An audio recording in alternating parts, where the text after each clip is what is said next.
I used to think I was the type of person who could handle anything. Quiet resilience, people called it. I didn't like drama, didn't stir the pot. Always tried to be the cool roommate. That was my problem. I was too understanding for too damn long. Her name was Jade.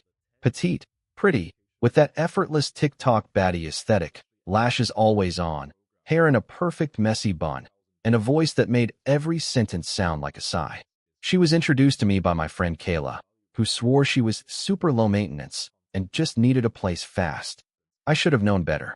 Nothing rushed ever ends well. At first, things were fine. She moved in with just a few bags and a box of makeup that took over the bathroom instantly. I let it go. I had the bigger bedroom and a decent job. She was in between things, she said. Freelancing. Influencing. Whatever that meant. Then things started disappearing. First, my almond milk. Then my shampoo. A whole bottle of retinol I saved up for. At first I told myself, maybe I used more than I thought. But no, things were vanishing. I'd mention it casually. Hey, have you seen my new cleanser? And she'd play dumb or give me that airy laugh. Oops, I think I might have used a little. I'll totally replace it. She never did. I'd buy groceries for both of us. She'd Venmo me half maybe once out of every 5 trips. Always an excuse. Oh, my client still hasn't paid me. My bank app's being weird. Can I just owe you till Friday? Friday never came. It wasn't just the money. It was the way she made me feel crazy for noticing. Like I was the uptight one for keeping track. The vibe shifted fast. She'd throw parties without warning me, then get mad if I was too loud in my own apartment. One time, I came home from a 10-hour shift to find a ring light blocking the hallway and 2 people I didn't know dancing in front of it. Can you just, not walk through for 5 minutes? She asked. We're shooting something. 5 minutes turned into 20.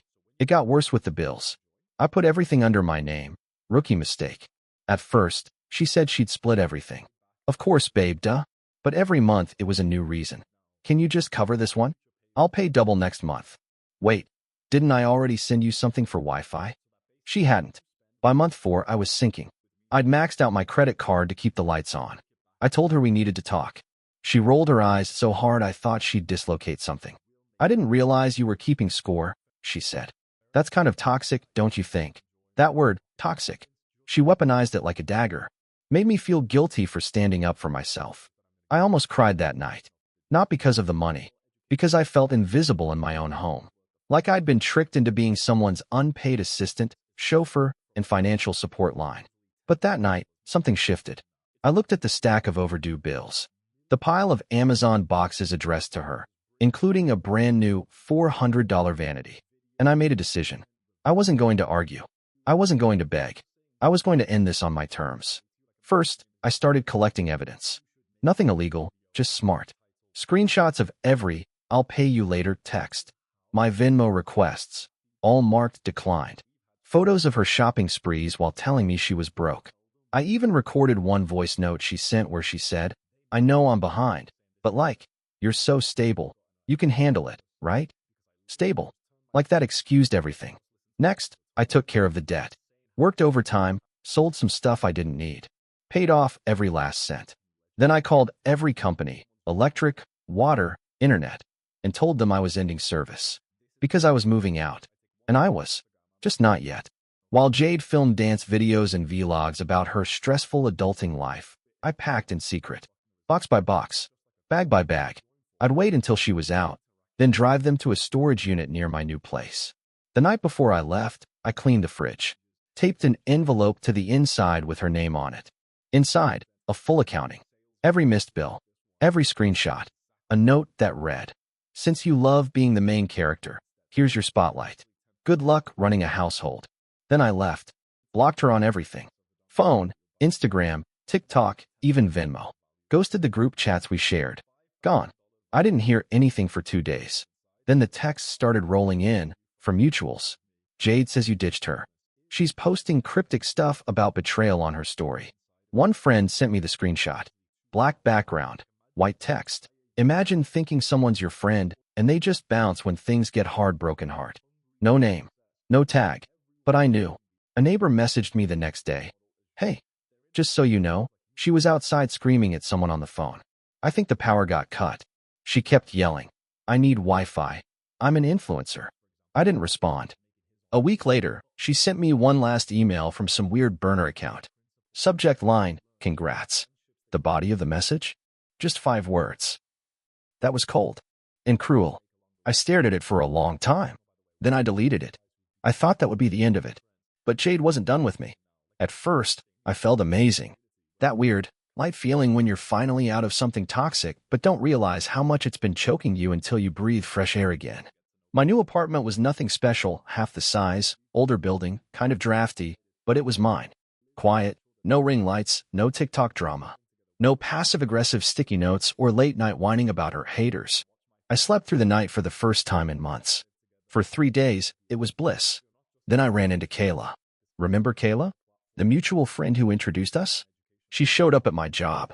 I work front desk at a yoga studio part-time, nothing fancy, just enough to cover groceries and bills until my freelance gigs kick in.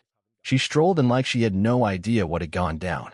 Like Jade hadn't blown up her phone with crying voice notes. Like she wasn't reposting vague quotes about fake friends and watching people reveal their true colors. Hey, she said, flipping her sunglasses up. Wow, so you really dipped, huh? That word, dipped. Like I left a party early, not a hostage situation. I gave a tight smile. Had to. Couldn't afford to keep supporting someone who acted like I owed her. Kayla shrugged. I mean, yeah, I get it. But you didn't even say goodbye. She wasn't paying rent, Kayla, or utilities. And she gaslit me every time I brought it up. Kayla made a face. Okay, well, you probably didn't have to be so dramatic about it. Dramatic.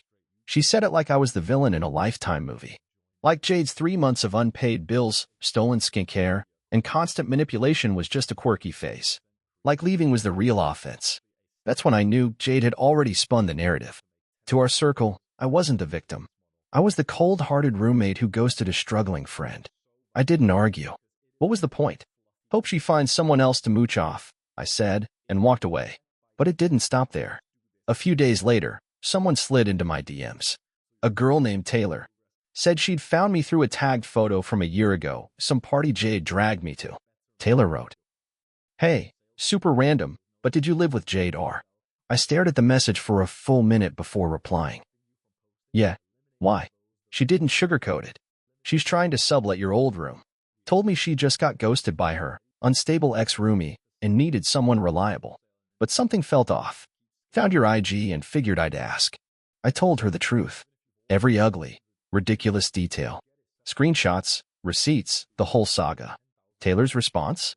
A single sentence. Thank you. Dodged a bullet. I laughed. Actually laughed. It felt so good to have someone believe me. That night, I couldn't help myself. I looked up Jade's page. Her account had pivoted to full Healing Queen mode. All soft filters and bath bombs, captions about growth and forgiveness, hashtags like hashtag leveling up and hashtag protect your peace. One post stood out, her standing in front of the fridge, with my envelope taped inside, posing like it was some cute prank. Caption, when life gives you lemons, make content lemon nail polish hashtag my truth. I shouldn't have been surprised. She was turning the chaos into clout. I watched a reel where she cried about how her roommate abandoned her during the hardest time of her life. She even said, I was struggling so much and she just left. No warning. Just vanished. It felt like betrayal. No mention of the bills. No mention of the packages. No mention of me covering everything while she played pretend for likes. I should have blocked her again, but I didn't. Not yet. 2 weeks later, I got a letter. A real one. Mailed to my new place. No return address. But I recognized the handwriting right away. Inside was a single sheet of paper. Handwritten. No apology. No accountability. Just this. I know you think you won, but real ones stay. Real friends don't abandon people. You're gonna feel this one day. You'll see. I sat on the floor, paper in hand, and just laughed. Not because it was funny. Because it was so predictable. Jade didn't miss me. She missed her unpaid assistant. Her audience. The version of me who nodded and swallowed rage and paid for her life while she pretended it was all hers. That version of me was dead. Still, it rattled me. I started double-checking my locks. Looking over my shoulder when I left work. I even called my building manager to ask about mail privacy because how the hell did she get my new address? He said it might have been forwarded mail. I turned that off immediately. Then came the burner texts. Random numbers. One just said, "Miss you face blowing a kiss." Another, "You're not safe either, remember that." That one chilled me. I reported the number. Changed mine. Set all my social media to private. Even told work I might need a schedule change if anything escalated. But it didn't. She went quiet. Or maybe she just found a new target. Either way, I stayed low for a while. Got into therapy. Started rebuilding my savings. Focused on clients who paid on time and people who didn't make me question my own sanity. It's been 5 months now. Every once in a while, someone from the old friend group reaches out. Usually to ask, "Wait, is it true you left Jade without warning?" I just tell them the same thing. I left Jade with everything she said she wanted, independence. Then I hang up. She wanted to live like royalty on my dime. Now she gets to rule alone. I thought I'd cut her out. Blocked her number. Changed mine. Went private on social. Told myself it was over. That I was safe.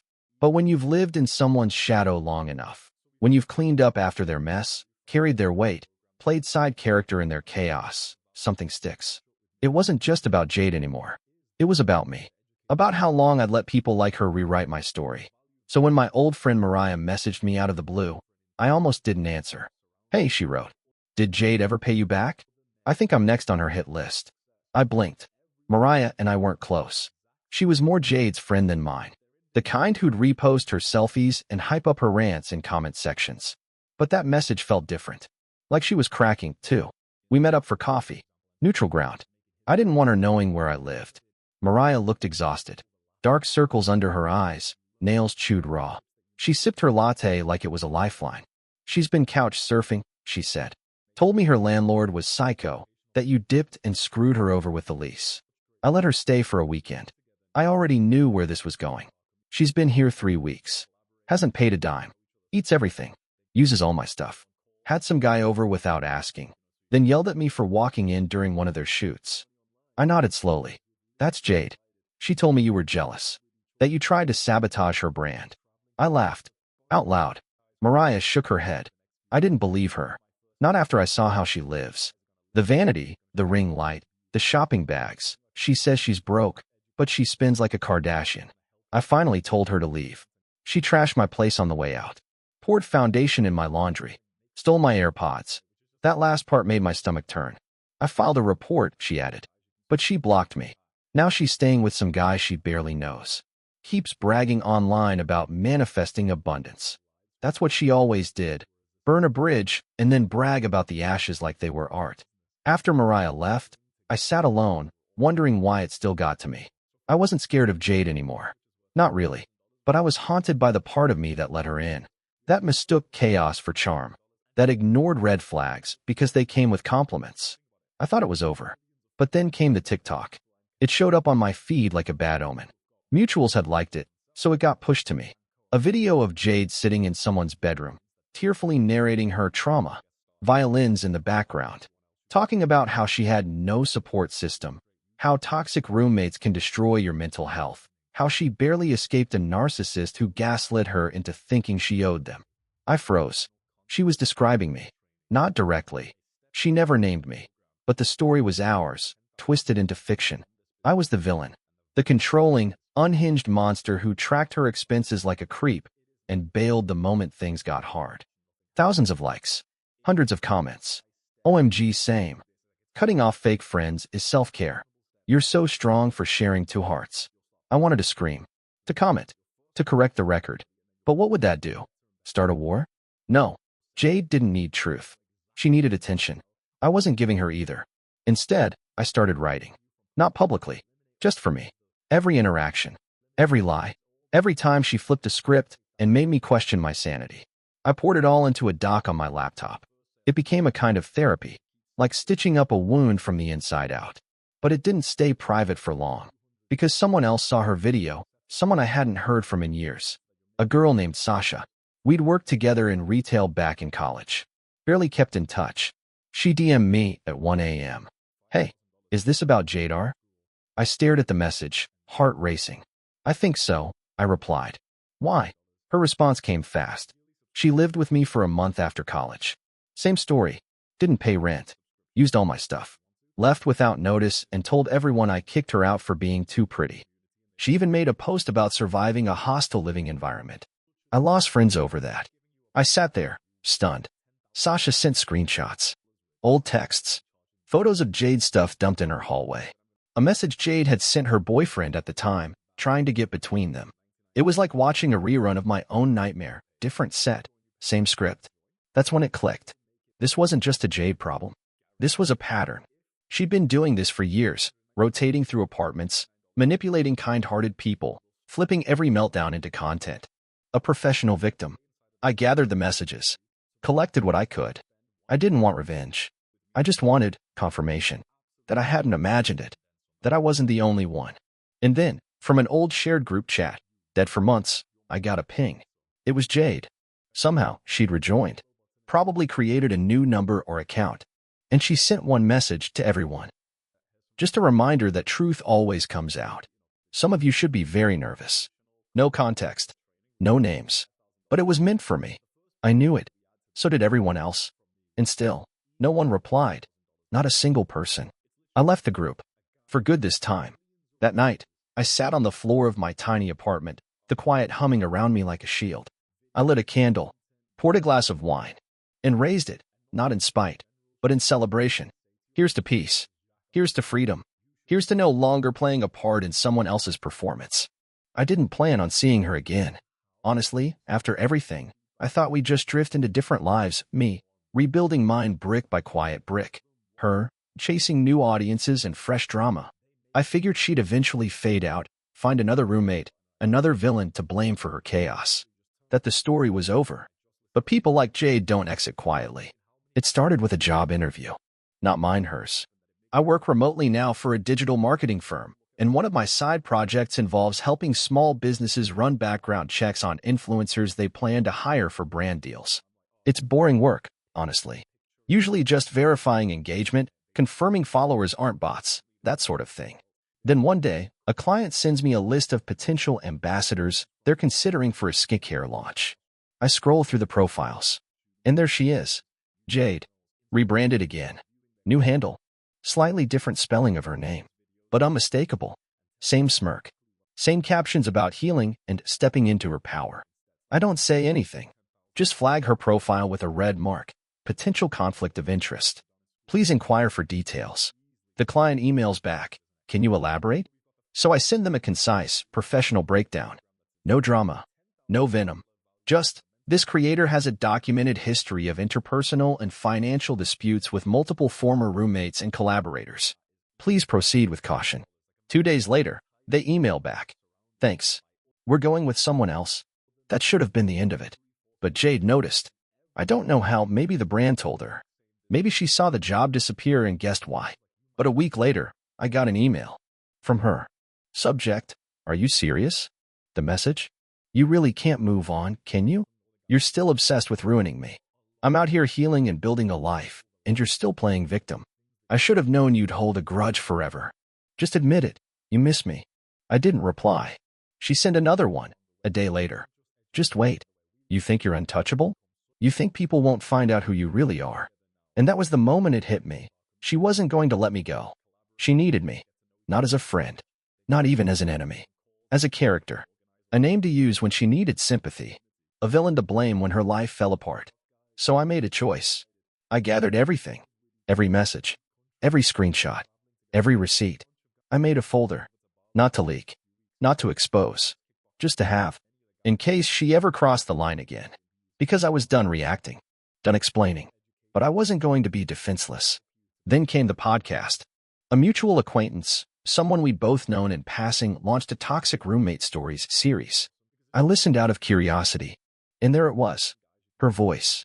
Disguised, yes, but unmistakably her. Talking about me. Again. She tracked what I ate.